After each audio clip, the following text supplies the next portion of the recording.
Joshua, at the height of his career, I suppose you'd have to say that the fall of the walls of Jericho was probably the pinnacle of his career, at the height of his career. It says, by faith the walls of Jericho fell down when it was encircled over 7 days. And it's very tempting just to focus on that, but what I thought I would do is look at Joshua from before and after. And we see this man that is so very, very faithful. And the first introduction we have to him, of him, is in Exodus 17. And in Exodus we find that he suddenly appears. He comes from nowhere really. And we find him as captain of the children of Israel's army. So he must have been at least 20 years of age. To be in the army, you have to be, when I say in the army then, the rule was in the law of Moses that you had to be 20 years of age. You were too young to go into war any younger than that. So he must have been 20 years of age, at least. Probably around about 23 years of age. He lived until he was 110. So if you think 20, 23, he's 40 years in the wilderness, possibly another takes him up into his 60s, and then maybe about 30, 40 years in the battles over Canaan. And so that takes him to about 110 years of age. And so we got a full sweep. Very unusual really that we have a full sweep of an individual's life. But interestingly, we're told nothing about his conversion. He just appears on the scene. He comes from nowhere. Amongst a group of about 2 million people. And we find that he suddenly appears and he's there as captain of the Lord's army, and he's leading the children of Israel into battle against a country called Amalek. And Moses is up on the hill praying, and as long as Moses prayed with his arms up in the air, the children of Israel prevailed.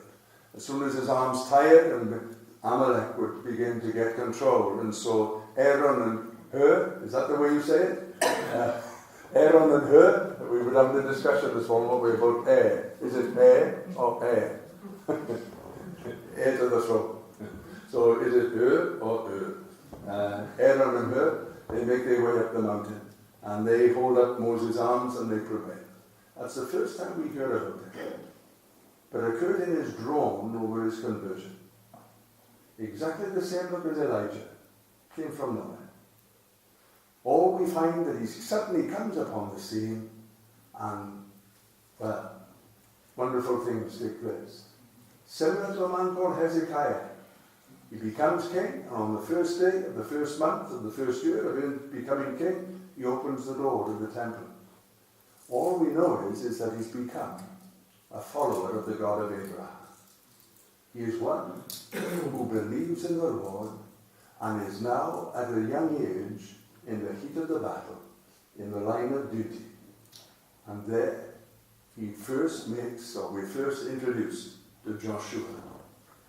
It says in the scriptures, in the book of Lamentations, I think it is good for a young man to bear the yoke in his youth. And here we have Joshua bearing more than just a yoke of responsibility. He's got the leadership of the children of Israel's army, around about 600,000 strong. And so we find with them that they're being led into battle. I don't think they would have all gone in, 600,000 strong, against Amalek. They probably would have had a measured rebuff towards them. But Joshua is a man who's converted, but we see nothing of his conversion. All we see is the outcome of his conversion. And he's there at a young age in the heat of battle. Now the next time we hear about him is 7 chapters later in Exodus chapter 24. He is called at this point a young man. So not much time has gone on since then. He's still within that first year of leaving Egypt and making their way out into the wilderness. It's not a big timeline gap there, it's a short gap.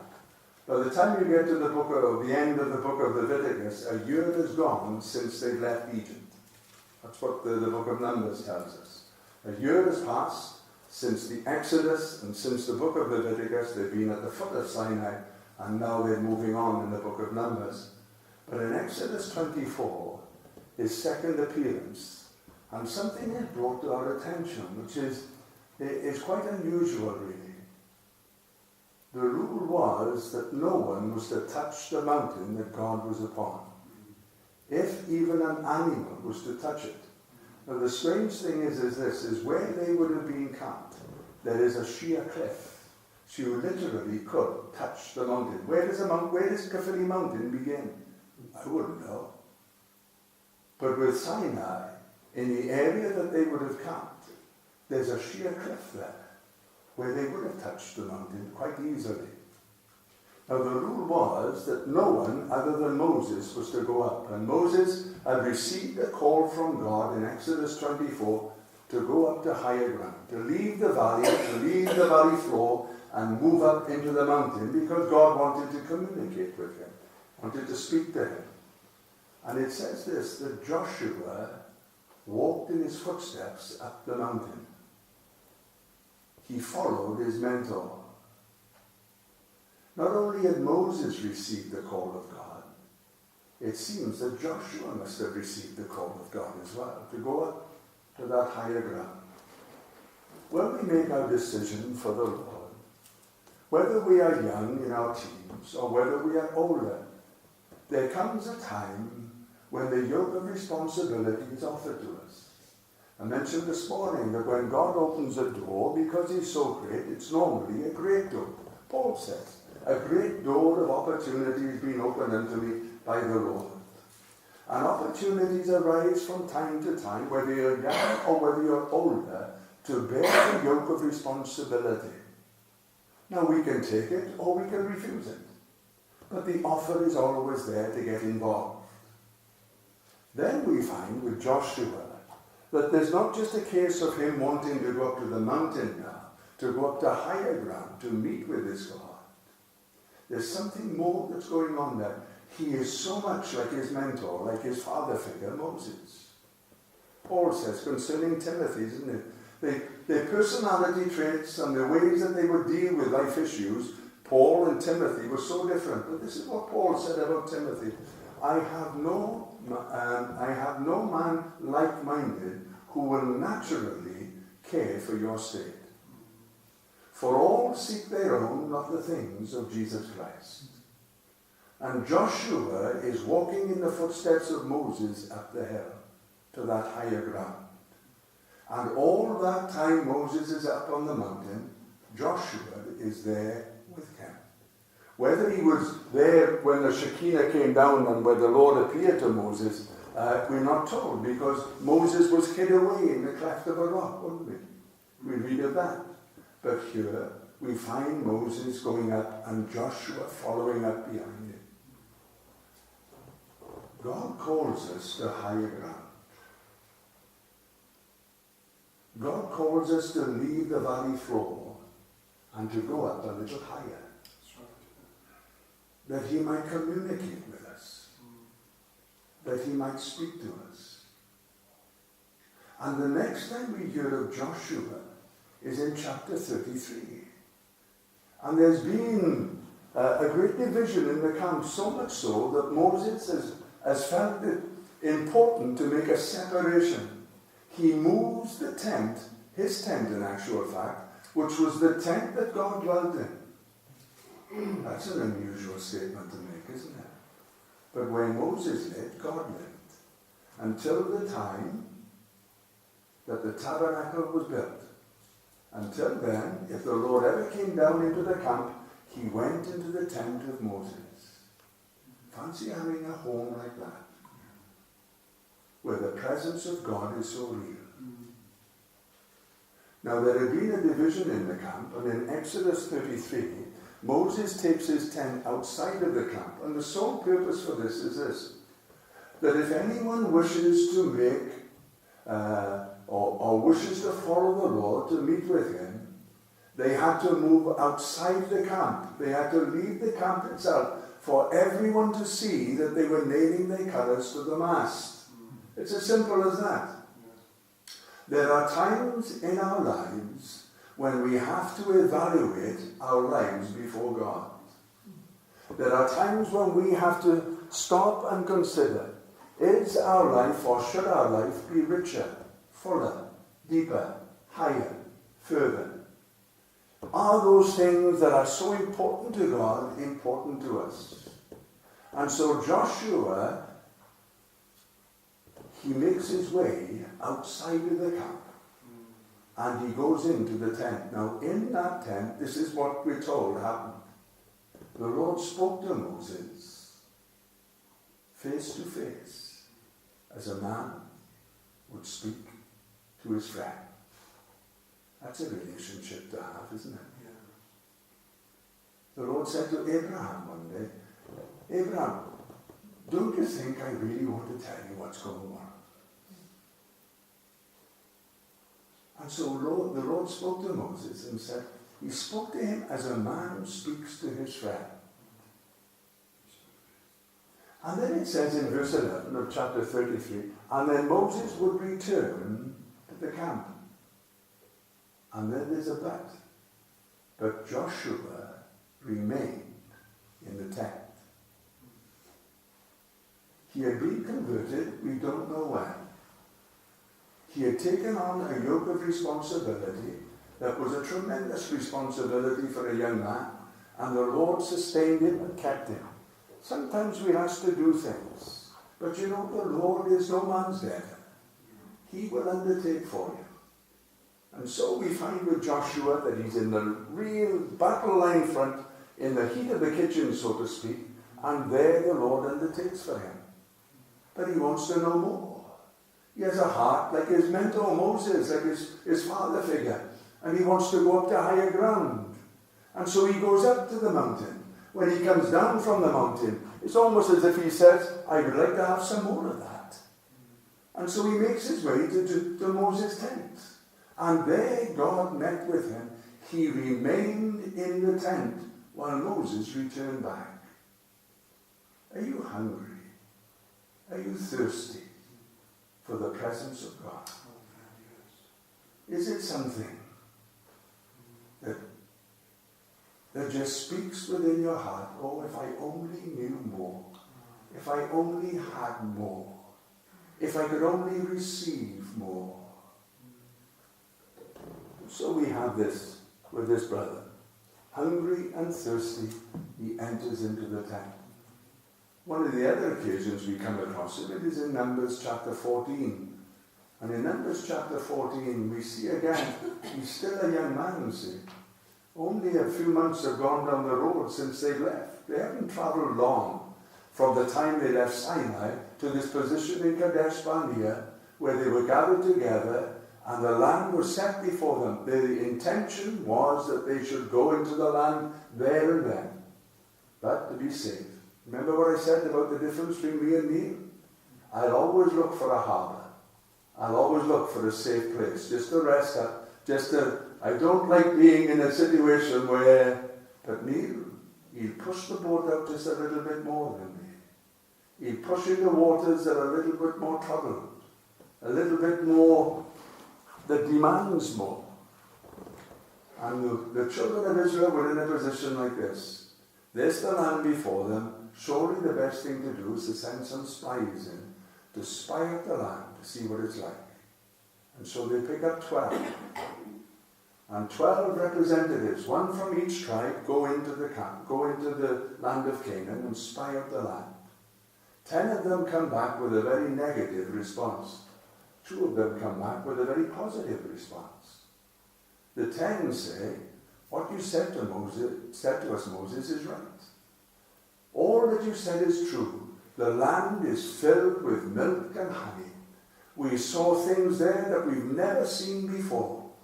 But we are never able to take the land, for there's giants there.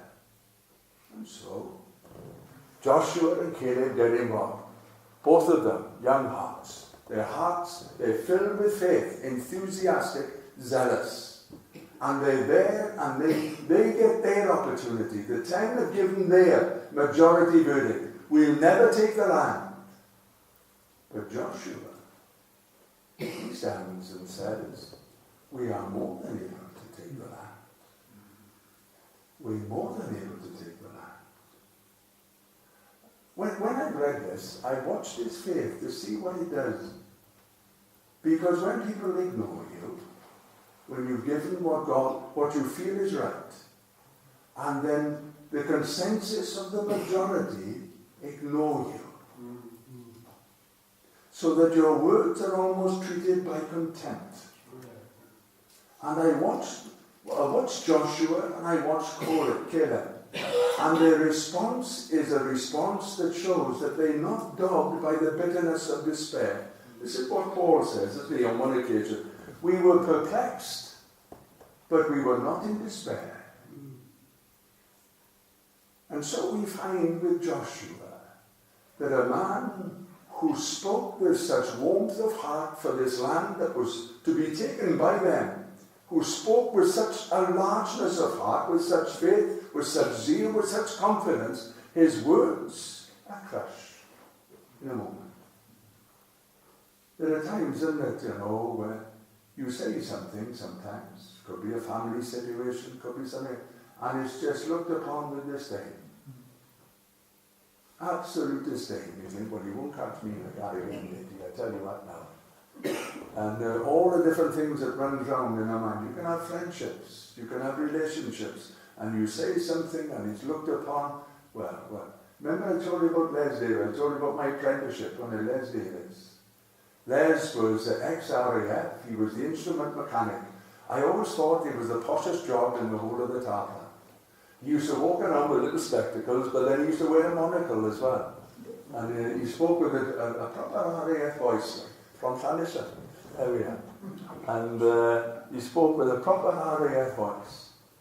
And I remember he was looking at this instrument one day, and he was scratching his head. And he said, I don't know, this is absolutely foxing me. I can't work out what's going on. And I just said, why I said it, I don't know. I said, well, do you think it might be the magnetic field, Les?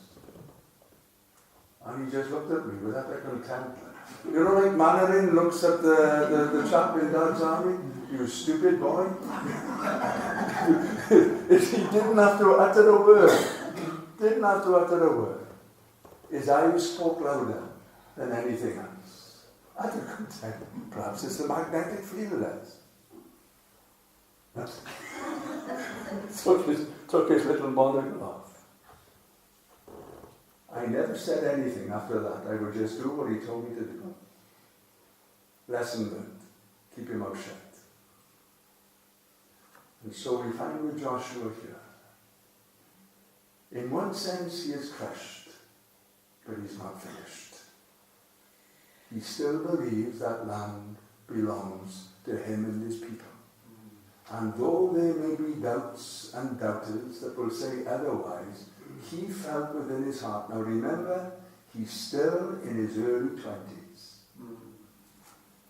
Still in his early 20s. You can talk to someone sometimes, I went to church when I was younger, and this happened and that happened. Imagine this happening to you, where your words are looked upon with utter and sheer contempt. Don't be so stupid. How could we ever take those giants on in the land? Well, he moves on. We find him now in Joshua chapter 1. He's now over 60 years of age. 40 years is gone. 40 years is gone. The great influence on his life, he is gone. Moses. It's something very strong, isn't it? Moses, my servant, is dead. And the Lord speaks to Joshua, and he challenges him. You see, people who we admire, people who we respect, they offer us a measure of shelter. They offer us a measure of confidence. I always feel better in youth club when Neil is here. He's younger than me, but I always feel better in youth club when he's here. You the same that? He just seems to have, but I always feel safer with him here. It doesn't mean that if there's trouble outside, I'll send him out and I'll go, I'll watch in your name and make sure the central leader says that. I wouldn't do it like that. And so those people that influence him, when you go, or when they go, and you're left alone, and now it's your responsibility. And you see, people will measure you up against what's gone on before. Now, Joshua was never Moses, but the God who was with Moses was with Joshua as well. Be strong. That meant he felt weak. Don't be afraid. That meant he felt scared. Be of good courage. That meant he lacked it. I will never leave you nor forsake you. As I was with Moses, so I will be with you. And so we find with Joshua, from a boy who was in his 20s, that is now as a man in his 60s. And we find this continued relationship and this continued faithfulness. We come to chapter 5 and one of the great pinnacles of his life, the falling down of the walls of Jericho. Do you know, we come up against obstacles. You tend to think obstacles come up against you when you're in your teens. Don't kid yourself, Joseph, it doesn't. They come to you when you're in your 60s. Same for you, Naomi. You think, oh, I'll be glad when I'm 30, 40, no hassle then. But you'll have new challenges, new obstacles to get over, new walls that you've got to either get round or go under or go over the top. Or you turn back. It's one or the other. You have those situations sometimes. It's just no movement at all, no give at all. Joshua was at one of those instances where there were walls that he couldn't get round and he couldn't get under. But you know, David says this in the Psalms, by my God, I can leap over a wall. And we find with Joshua, it seems so simplistic, doesn't it? Walk round the wall once for 6 days, and on the 7th day, I want you to walk round the wall 7 times. And when you come to the 7th time at the end, I want the trumpeters to blow, and the walls will come tumbling down. Faith is a mysterious thing, isn't it? Faith works incredible things. And here's this man, 60 years of age. It's the pinnacle of his career. He has just crossed the River Jordan, and the promise is held true. As I was with Moses, so I will be with you. The God who parted the Red Sea for Moses is the same God that parted the waters of Jordan for Joshua. We find it, don't we, with Elijah and Elisha. When Elisha goes across and the waters part there at the Jordan. When we find that he is taken up into heaven and Elijah is making his way, or Elisha making his way back home, he goes to the River Jordan and takes the cloak of Elijah and slaps it down onto the water and cries out, where is the Lord God of Elijah? And the waters part. The same spirit, the same work that Jesus did when he was here amongst us, that told us the truth and did those wonderful miracles that he did, he said also it passed on to them that heard him, so that they did the same things. So Joshua, he crosses the waters of Jordan, and he comes into Jericho, and the waters come down. He can't go under them, and he can't go around them, but they fall down, and he walks over them. God can work miracles in your life. When you think there are obstacles there, you think it's always beaten you. Every time you've come up against it, it's beaten you back every time. But there is a faith that is able to look to the Lord for victory. And Joshua knew what it was. We don't know when he was converted, but we do know that by the time he's in his early 20s, he's involved in the work of God. And as we go through his younger days, we find him developing, wanting God to communicate with him up on the mountain, wanting to know his presence day by day, that he dwelt in the tent where God dwelt. When his faith is challenged and he feels so, in one sense, justifiably perhaps grieved, yet that grief and that bitterness does not hang around with him, nor kill him. They follow the Lord wholly, and they make their way towards the land of Canaan. And so we find with this brother, He is now 60 years of age, and he's still soldiering on.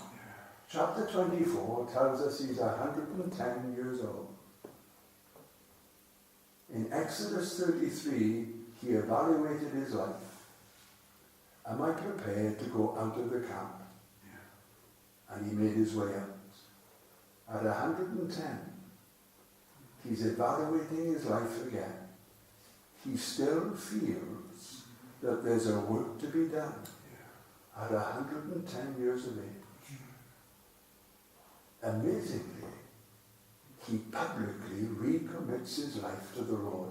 I don't mean he's backslidden, but there's obviously some sort of evaluation going on here, where he's pondering about today and tomorrow. And at 110 years old, he says this: as for me and for my house, we will serve the Lord. I've often wondered, if Joshua thought that there was a lot of tomorrows left in him. But we read then, after he had committed himself to the Lord, that he died. The Lord took him. Better to give your life at the very end and have a life right with God than to leave this world with regret. Better to recommit. Now this brother, he's been faithful down through the years. There seems, I can only find 2 occasions where faults can be laid against him in the book of Joshua. The writer, it's a very honest book. And it tells us 2 mistakes he made. All of the rest were his successes. Over 90 years of following the Lord. 90 years. We wonder, don't we, it should be made. Coming up to 90, or just 96, going 97. And yet we find with Joshua that he followed the Lord for 90 years. And in his 90th year of service, he's saying, Lord, I'm sure there's more that I can do. I don't want to lay down my arms. I don't want to stop here. I want to go on. As for me and as for my house, we are going to serve the Lord. And the Lord took him. Better to be right with God at that moment of time than to be half-hearted and cold and distant. It's not... we can't even say it's a rededication, can we? It's a heart that is yearning to do more for God now. At 110 years of age. I've still got more left in me, Lord. That one gentleman said to me when I first time I met him, the thing is, Mark, I still think I got 5 years left in me, see? 95 years of age. 95 years of age. This brother feels that his ministry is not ended. And yet it is commitment. After we are told of that public confession, the Lord is mine and I am his. I'm going to serve him for the remainder of my days. He's taken from this world. What a life to live. What a life of faithfulness. What a life to look back upon and see this brother who, with his mentor, his father, spiritual father, served the Lord so faithfully. Then with Caleb at his right hand. You see, God will give you friends. He'll give you friends. You think sometimes you feel alone. Caleb was there. Better to have Caleb by your side than 1,000 others. Because as soon as the pressure comes, they'll turn back. Caleb, I'm with you in this, bro. I'm with you in this. Jonathan and his armor bearer, isn't it? If I was armor bearer, I don't know. This is Jonathan. If they call us to go up, they'd have us. I'm with you all the way. Bobby Cox in the Reading Rock Festival, when he was praying that the Lord would stop the music, and him and his friend, his assistant, was there, and he said to him, like Jonathan, this is, if they call us up, we're there. And they had a power cut, and the musicians stopped. And old Bobby got up and preached to thousands of people with his assistant by his side. You give you friends, you see. Friends that will die for you. Friends will give all for you. They'll never be perfect friends, mind. You've got to remember that. There'll be people just like you and me, where we let each other down. And we let God down sometimes. But He can give you really friendships like that. May God grant to us the spirit of Joshua, who was a young man, came to Christ. And at 110, the Lord was still his.